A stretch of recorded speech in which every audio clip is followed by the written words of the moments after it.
Okay, so here's a video of how I decided to rig my particular Colorado XT personal pontoon. Just a list of some of the equipment I'm using and how I rigged it up. One of the first things I did was back behind the seat. I bought this set of 6 rod holders. I just picked it up at Cabela's for, I don't know, 30 bucks or something like that, and got this slotted in front so I can hold my rods there. That's worked out quite nicely for me. So it's, I didn't like the rod holder that came with the boat. Back here, I've got the battery, just 2 bungee cords holding that in place. And this is a AGM battery, which I picked up at Cabela's as well. I believe this is Advanced Glass Mat is what that stands for. It's just a very long-running technology. You don't need to refill the battery, really do any maintenance. It's basically super maintenance free, and it runs for a very long time. I was out with my trolling motor about a week ago, and I was running it for over 2 hours straight at maximum speed, and I think I used about a quarter of the battery, so that means about 8 to 9 hours of full thrust battery usage for me, and less if I go less. Speaking of the trolling motor, this is a Minn Kota Endura Max. It's a 40-pound thrust model. This is sitting on this custom stand that I built for the front. I spray painted it black, so it's not quite as conspicuous. This really does not work as far as if you have a large battery. The battery weighs about 50 pounds.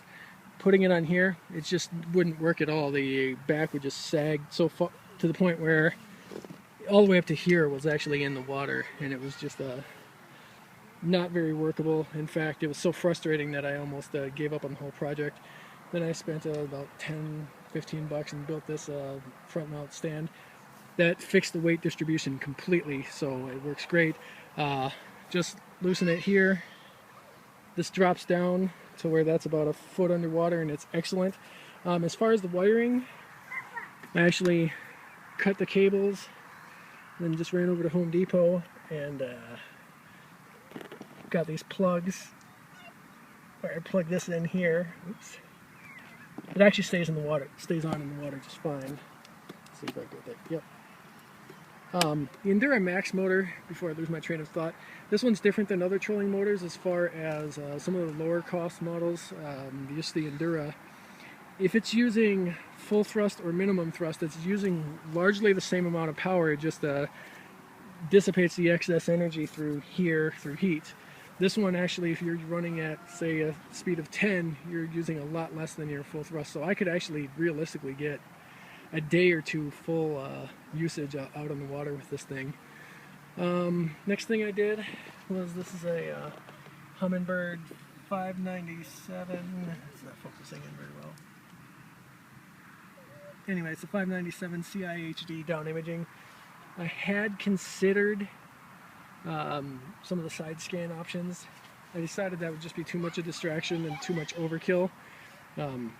This might be a little overkill for this boat, but I plan on getting a bigger boat someday, so I'll put it out on that. So those are basically the customizations I've made. I just got the transducers mounted onto the bottom of the trolling motor right here, and I just have the, since it's about 18 inches underwater, I just set an offset in the depth finder for that.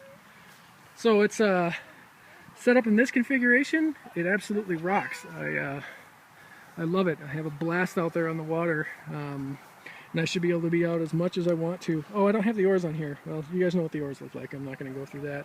Last thing, I didn't know how I'd feel about having the built-in tackle box. I absolutely love it. In fact, my old tackle box by default was a just kind of modular tray system, little plastic trays, and that lends itself perfectly to this. Oh, finally, because I tear this thing down and put it in my, I just have a Honda Accord. This whole thing fits in there quite easily. When I get to the lake, I just have this Coleman battery-powered air compressor. Inflates each side in about 90 seconds or so. I can probably inflate it 20-30 times or more without even having to consider using the battery, because again, it's only on for 3 minutes at a time, so it rocks. Oh, and just got this little 8-pound anchor on here. I did go with a 12-pound at first, thinking bigger was better. Bad choice. It's really difficult to pull 12 pounds out of the water using that pulley system. So I would absolutely recommend lighter anchor. 8-pound should do just fine. A lot easier to pull out of the water. This thing is so light on the water anyway, I've had sunfish pull my boat sideways. So thanks for watching. Let me know if you have any questions.